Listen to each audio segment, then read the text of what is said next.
आज तक मैंने तो नहीं सुना, क्योंकि मुझे यहाँ पे बैठे हुए भी 15 साल हो गई हैं लगभग इस एरिए में आए हुए। कोरोना तक के जनाजों में नमाज जनाजा होने के बाद दफन हुए। ये पहला ऐसा जनाजा है जो बिना नमाज जनाजा के दफन हुआ। मेरी ज़िंदगी में इतनी मैयतें आई हैं और हर तरह की मैयतें दफन करी हैं, एक से एक ज़्यादा दर्दनाक केस आए हैं, लेकिन जो ये कल वाक़या हुआ है कि इस तरह का कभी कोई केस नहीं आया। और ये बहुत ही अच्छा हुआ कि किसी ने ना तो नमाज जनाजा पढ़ाई और ना ही इसको जगह दी, ताकि इस तरह से बच्चियों को थोड़ी हिदायत तो मिले। उन्होंने अपने मज़हब को छोड़ा और मज़हब छोड़कर दूसरे मज़हब को इख्तियार करते हुए दूसरे मज़हब के रीति रिवाज के मुताबिक उसने शादी की। तो शरई मसला यही है कि जो मज़हब को छोड़ देता है तो मज़हब के मानने वाले का फिर उससे कोई वास्ता नहीं रहता।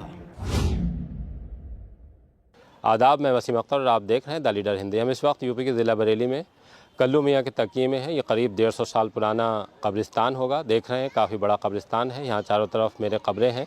हम जो इस वक्त यहाँ पर आए हैं एक अहम जानकारी देने के लिए। कल एक चौंकाने वाला मामला हुआ है बरेली में। बरेली क्या, अगर हम पूरे मुसलमानों की बात करें तो मुसलमानों में शायद ही ये जो मेरे पीछे आप कब्र देख रहे हैं ये पहली कब्र होगी जिसका नमाज जनाजा नहीं हुआ है। इसे नमाज जनाजा के बगैर दफन किया गया है। एक लड़की थी जिसने अपनी मर्ज़ी से एक दूसरे संप्रदाय के लड़के के साथ शादी की।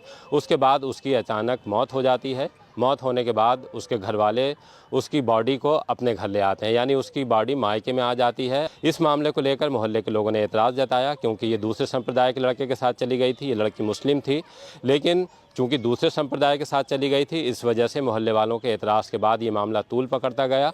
और जो वहाँ पास में मस्जिद है लड़की घर के बराबर में, जो वहाँ के इमाम हैं, नमाज जनाजा पढ़ाने से इनकार कर दिया। और जो पलंग मस्जिद से जनाजा ले जाने के लिए लेकर आया गया था उसको भी वापस बुलवा लिया गया था। तब ये मामला दरगाह आला हज़रत पर पहुँचा। मरकज़ी दारुल इफ्ता से इस मसले पर राय ली गई। ये पता किया गया कि शरीयत का हुक्म क्या है। शरीयत का हुक्म सामने आने के बाद ये साफ़ हो गया कि कोई भी इमाम नमाज जनाजा नहीं पढ़ाएगा, क्योंकि लड़की मुर्तद हो चुकी थी। ये हुक्म है, ऐसे लोगों का नमाज जनाजा कोई इमाम नहीं पढ़ाएंगे। घर वालों ने इस पर विचार विमर्श किया, गौर खौस किया। उसके बाद ये तय हुआ कि लड़की को ऐसे ही लाने के बाद दफन कर दिया जाएगा। यहाँ कब्र खुदी है, मेरे पीछे आप देख रहे हैं। यहाँ पुलिस आई थी, पुलिस की मौजूदगी में लड़की को कब्र में दफना दिया गया है। जिन्होंने कब्र खोदी थी वो इस वक्त यहाँ पर मौजूद थे। हमने उनसे बात की है, लेकिन वो कैमरे के सामने नहीं आ रहे हैं। उनका भी कहना ये है कि वो बहुत लंबे वक्त से कब्र खोदने का काम यहाँ कर रहे हैं। ये पहला ऐसा जनाजा है जो बग़ैर नमाज जनाजा के दफन किया गया है। इसके पीछे की जो वजह है उसे लेकर हमने कल भी ये खबर चलाई थी, तब भी सोशल मीडिया पर इसे लेकर तमाम सवाल खड़े किए जा रहे थे। बहुत से लोग हमसे भी फ़ोन करके पूछ रहे थे कि आखिर क्या ऐसी वजह रही। जब उन्होंने इस पूरे मामले को समझा है और देखा है तो उसके बाद भी अभी तक इस पर चर्चा चल रही है। लोग सवाल कर रहे हैं और इस पर एक दूसरे से पूछ रहे हैं कि आखिर ऐसा क्या हुआ है। खैर, ये मामला बहुत बड़ा है मुसलमानों के एतबार से। तो जिस तरह से मुसलमानों में ये तरीक़ा है कि जब उनका इंतकाल हो जाता है तो उसके बाद उनको गुस्ल दिया जाता है। गुस्ल के बाद नमाज जनाजा होती है और नमाज जनाजा के बाद कब्रिस्तान में जनाजे को लेकर आते हैं।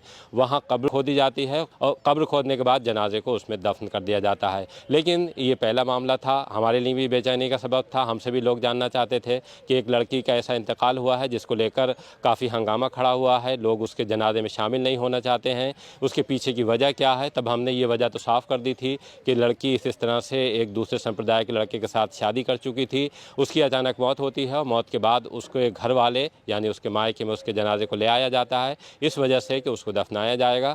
लेकिन जब विवाद खड़ा हुआ और इस पर तमाम सवाल आए तो उसके बाद ये मामला कानून शरा जानने के लिए मरकज़ी दारुल इफ्ता दरगाह आला हज़रत गया था। हमने वहाँ जो मुफ्तियान कराम हैं उनसे भी बात की तो उनका भी इतना ही कहना है इस मामले में कि हमने जो घर वाले आए थे उनको हुक्म शरा से वाकिफ़ करा दिया है। अब बाकी ये उनका काम है कि उस पर क्या करते हैं। हमारे साथ चश्मदीद भी हैं जिन्होंने कल इस जनाजे को आते हुए देखा है पुलिस की मौजूदगी में और फिर इस लड़की को इस कब्र में दफन होते हुए देखा है। हम उनसे जानते हैं कि कल किस तरह से यहाँ पर जनाजा आया है और उन्होंने क्या देखा था। मेरा नाम फरमान खान है जी फरमान भाई, यहाँ आपका गोदाम है क्या है? जी, मेरा यहाँ सामने ही कब्रिस्तान के तंबाकू गोदाम है और वहीं मैं बैठा हुआ था जिस टाइम ये करीब 5 बजे के टाइम लमसम ही जनाजा आया, 4 से 5 बजे के टाइम। तो उसमें एक तो पब्लिक की संख्या बहुत कम थी। फिर पता चला कि ये ऐसे लोग होंगे? कम से कम 10 से 12 लोग। अच्छा, उसको घर के लोग। जी घर घर के लोग थे, उसके अलावा कोई दोस्त संग में पुलिस थी। ऐसा पहला जनाजा था जिसमें आपने देखा कि अक्सर देखते होंगे जनाजे, लेकिन उसमें भीड़ बहुत कम थी। जी इसी अभी तो माथा ठनका कि इतनी पब्लिक कम क्यों है, पुलिस क्यों है, तो पता चला कि किसने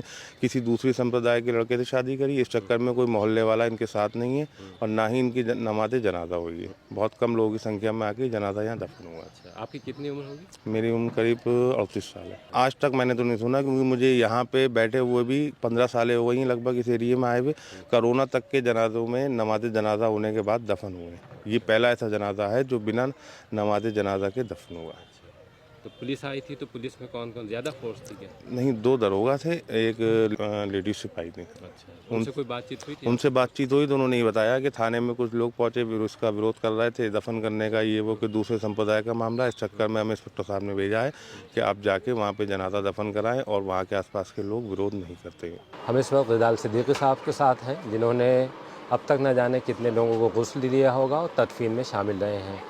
जो लावारिस जनाजे होते हैं उनकी तदफीन भी आप ही करते हैं, और एक बड़ा नाम है इस बेल्ट का कि जिन्होंने अब तक बहुत से जो सुपुर्द खाक हैं उनमें हिस्सा लिया है और लोगों को इंतकाल के बाद घरों से कब्रिस्तान तक पहुंचाया है। हम उनसे जानते हैं कि उन्होंने अपनी ज़िंदगी में कभी कोई इस तरह का वाक़या सुना है कि बग़ैर नमाज जनाजा किसी को कब्र में दफनाया गया हो। मेरी ज़िंदगी में इतनी मैयतें आई हैं और हर तरह की मैयतें दफन करी हैं, एक से ज़्यादा दर्दनाक केस आए हैं, लेकिन जो ये कल वाक़या हुआ है कि इस तरह का कभी कोई केस नहीं आया। और ये बहुत ही अच्छा हुआ कि किसी ने ना तो नमाज जनाजा पढ़ाई और ना ही इसको जगह दी, ताकि इस तरह से बच्चियों को थोड़ी हिदायत तो मिले कि हमने जो गलत करा उसका अंजाम गलत है, दुनिया भी गलत है और आखिरत भी गलत है।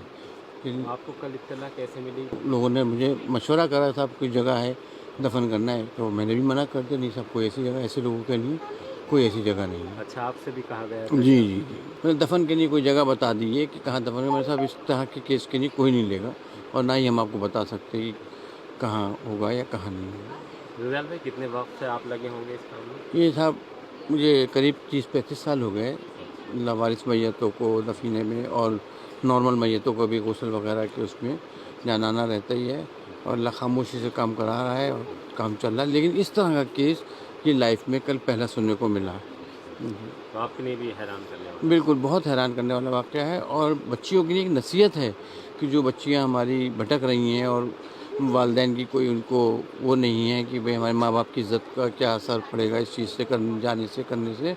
तो ये बहुत ही अच्छा हुआ कल इस वाक़े से कि और नसीहत मिलेगी और बहुत लोग इस चीज़ से बचेंगी बच्चियाँ कि अरे जब दुनिया भी सही नहीं है और आखिरत भी सही नहीं है। अच्छा, बच्चियों को समझना चाहिए? बिल्कुल समझना चाहिए साहब, और ना तो दुनिया ही अच्छी बनी ना आखिरत अच्छी बनी। देखिए, हुक्म शरा यही है कि उन्होंने अपने मज़हब को छोड़ा और मज़हब छोड़कर दूसरे मज़हब को इख्तियार करते हुए दूसरे मज़हब के रीति रिवाज के मुताबिक उसने शादी की। तो शरई मसला यही है कि जो मज़हब को छोड़ देता है तो मज़हब के मानने वाले का फिर उससे कोई वास्ता नहीं रहता। हुक्म शरई यही है कि हम ना तो मज़हब के मुताबिक उसको तजहीज़ व तफ़ीन कर सकते हैं, ना मज़हब के मुताबिक उसकी जनाजा पढ़ सकते हैं। जैसे मुसलमानों के लिए ये इंतकाल के बाद एक हुक्म है कि उनको उस तरह से गुस्ल होगा, नमाज जनाजा होगी, फिर दफन किया जाएगा। लेकिन अगर कोई ये इस्लाम से हट जाता है तो उसके लिए ये चीज़ें नहीं, उसके लिए ये चीज़ें लागू है ही नहीं। जो मुसलमान है, जो ईमान वाला है, उसके लिए नमाज जनाजा भी है, उसके लिए कफन भी है, उसके लिए दफन भी है, उसके लिए हमारे 4 कंधे भी हैं। जो हमारा मज़हब हुक्म देता है उस मज़हब के मुताबिक बड़ी इज़्ज़त के साथ ईमान वालों को हम कब्रिस्तान पहुंचाकर उन्हें दफन किया करते हैं। उनके लिए भी हुक्म है कि जो दूसरे लोग हैं वो इस तरह का अगर उन्हें पता लगता है तो वहाँ जाने से गुरेज करें। हाँ बिल्कुल बिल्कुल, क्योंकि ईमान के साथ ख़ास है ये।